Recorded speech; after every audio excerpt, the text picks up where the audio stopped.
ఎన్నికల నేపథ్యంలో పోలీసుల ముమ్మర తనిఖీలు. ఏలూరు జిల్లాలో భారీగా 16 కేజీల బంగారం, 31 కేజీల వెండి, లక్షలో డబ్బు పట్టివేత. శివశంకర్ చలువాది.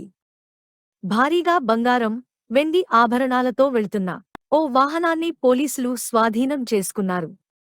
ఎన్నికల నేపథ్యంలో రాష్ట్ర వ్యాప్తంగా ఎక్కడికక్కడ అధికారులు, పోలీసులు ముమ్మర తనిఖీలు చేస్తున్నారు.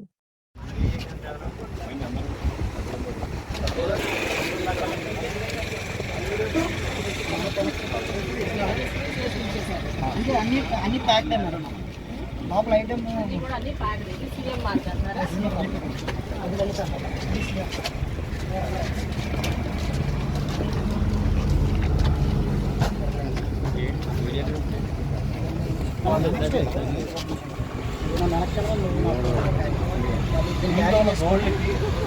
నాణమడికి దీంట్లో ఉన్న వస్తువులకి ఆధారం ఏమన్నా అది కావాలి.